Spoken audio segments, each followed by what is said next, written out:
Clair Obscur Expedition 33 developers meet with Square Enix, and is a new Steam console in development at Valve? All that and more on today's episode of Dexterzlaab. Let's go.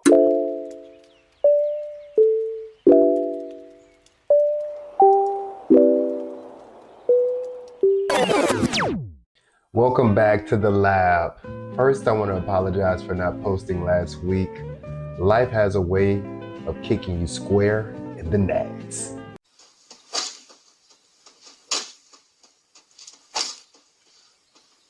You'll feel that in a second. With that being said, some of our topics today will be from last week's news. You suck, you jackass. However, I think they still deserve the spotlight over here on the channel. So, let go. Our first topic of the day is GTA6. And boy, did they piss some people off with this one. So, the first trailer for GTA6 was released December 4th, 2023. Man, time flies. Anyways, it was subsequently given a 2025 release window, the PlayStation 5, and the Xbox Series X and S. Fast forward to 2025, and GTA 6 has been pushed back to 2026. Disappointed! Of course, there is still no release date for PC. But wait! There's more! PlayStation leaker Millie A tweeted GTA 6 will be pushed back from May until September of 2026. Remember, take all of this information with a grain of salt, but if you ask my opinion, I truly don't know. Rockstar Games and GTA 6 are in a pretty unique situation where, regardless of what happens, they'll still sell millions and millions and millions of copies.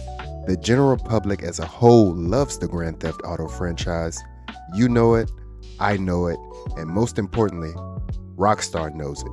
So all we can do is hurry up and wait and let them cook. Next topic.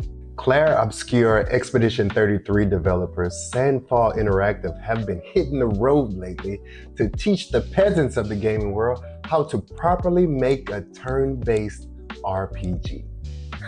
As they should. Clair Obscur Expedition 33 is the best game I've played in ages. Dare I say it's on par with Final Fantasy VII?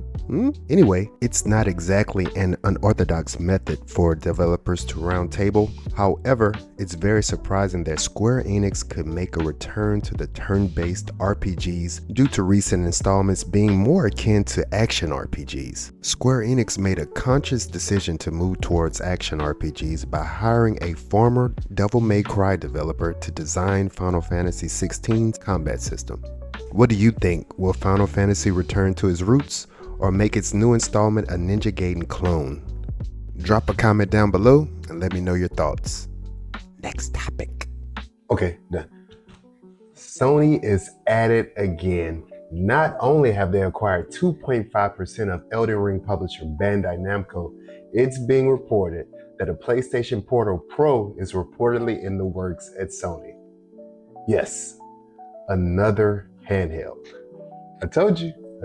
It goes without saying, this news has not been confirmed by Sony, so take it with a grain of salt. This information reportedly comes from Detective Seed. Go check his channel out, give him a like. Anywho, the PlayStation Portal Pro is reportedly coming in 2026. Seeds is reporting that Sony is planning to revise the PlayStation Portal in the same manner it iterated on the PS5 with the PS5 Pro. More specifically, it's claimed by Detective Seeds that a Pro Portal with PSSR tech is in the works. Just an FYI, PSSR is short for PlayStation Spectral Super Resolution, which is an AI-powered upscaling technique that is unique to the PlayStation hardware. It takes lower resolution games and instantly increases the resolution without impacting the frame rate.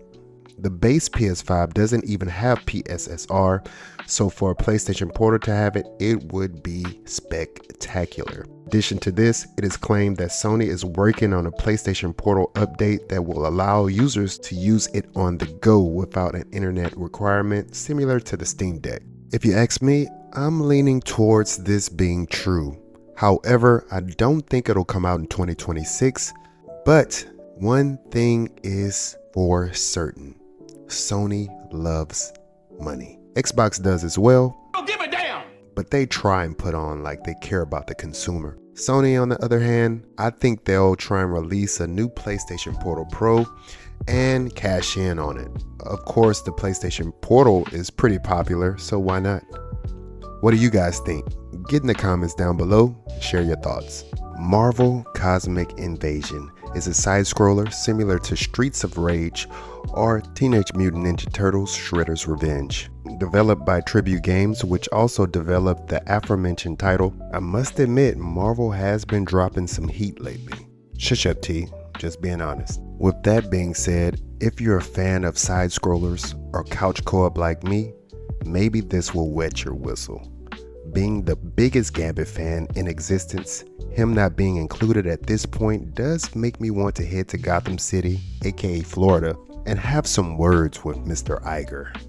If this turns out to be half as good as Shredder's Revenge, can we get a Ninja Combat Reloaded or something? My hype levels are rising. Vegeta, what did you say his hype level is? It's over 9,000!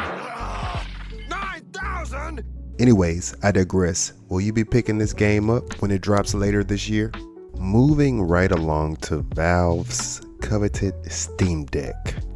As reported by Notebook Check, Valve is rumored to be working on a successor to the Steam Deck and a dedicated home console. Yes, that's right, a dedicated home console. Watch out, PlayStation. Watch out, Xbox. Valve is coming.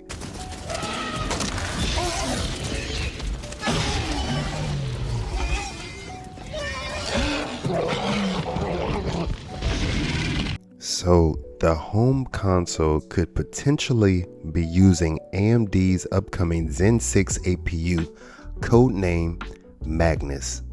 Shout out Magneto. That's based on speculation and internal leaks from host Tom and Jimmy Champagne on Moore's Law is Dead. Speculation from Jimmy Champagne also hints at Sony working closely with Valve going forward, specifically with ensuring the PlayStation titles have full support on the Steam Deck. This isn't far-fetched either, as Sony has made a clear effort to make its first-party titles deck verified, and that's evident with games like The Last of Us Part 2 and God of War Ragnarok.